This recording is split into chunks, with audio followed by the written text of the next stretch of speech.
Hi everyone, we will talk about implicit grant flow. Implicit grant flow basically provide a way to single page applications to get the access token.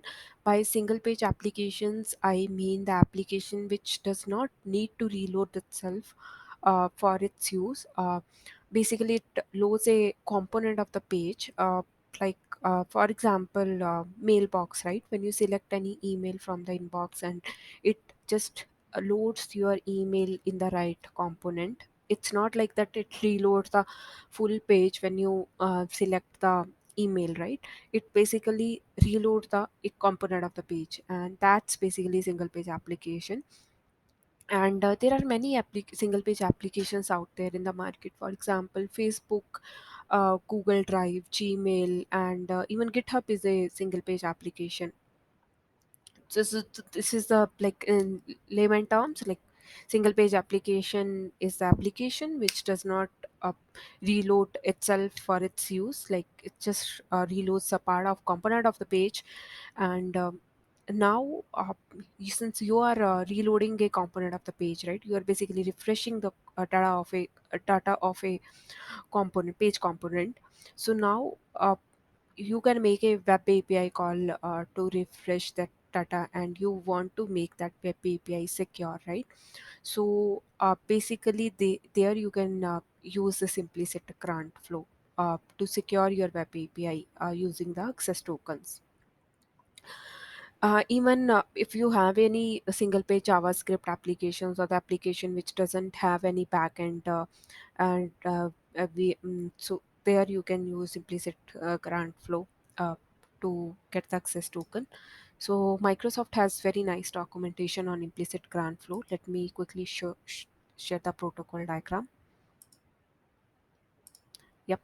So uh, this is the protocol diagram of implicit grant flow. This is browser and web API which I want to secure, and my single page application is loaded into browser, and it redirect the user to sign in. And basically, it is redirecting the user for authentication on login at microsoftonline.com/common.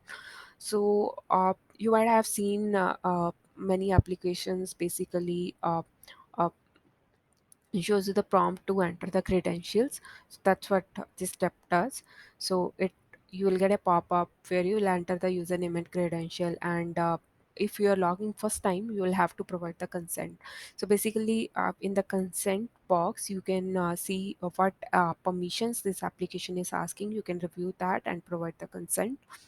So once his consent is provided and user is authenticated, it basically return the token to browser. So here token is a access token. If you have seen in other OAuth grant flows, right, that's basically you might have seen it's a two-step. Like after the authentication, it sends you the authorization code, and as a next step, in the next step, you basically get the access token in exchange of authorization code, which is not required in implicit grant flow. This has one step less. Directly, you will get the access token in the browser. Now you have access token. What you can do when you make your web API call, right? You can pass this access token in the authorization header of the web API call, and here you can basically validate the access token, and post validation, you can return your secure data to your single page application. So this is how you can basically secure your web APIs. And the below this thing is basically involves the steps to renew your token.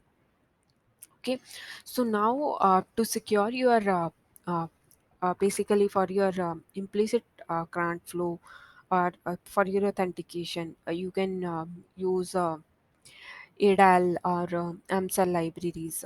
Microsoft has provided samples. You can just download the samples and modify the basic details. Like for example, this you client ID you can change, and authority and redirect URL. These three things you can change, and you will have your application running. And yep, and also I want to talk about two important things of the implicit grant flow. So here is the app which I have registered and using which I'll be authenticating. And so this is the basically client ID which you will have to copy. This is also called the application ID. That application ID you'll have to hard code in the code. And second important step is you'll have to configure the redirect URL. If you skip this step, then it won't work. Like, it's a mandatory for implicit grant flow. You'll have to configure the your redirect URL. These are the URLs where basically after authentication your access token will be sent to. If you have any typo in the URL, or if you have not configured the proper endpoint, or if there is any issue, implicit grant flow won't work. And also ensure that these access token and ID tokens, whatever you like as per your requirement, are checked in. These are the important things.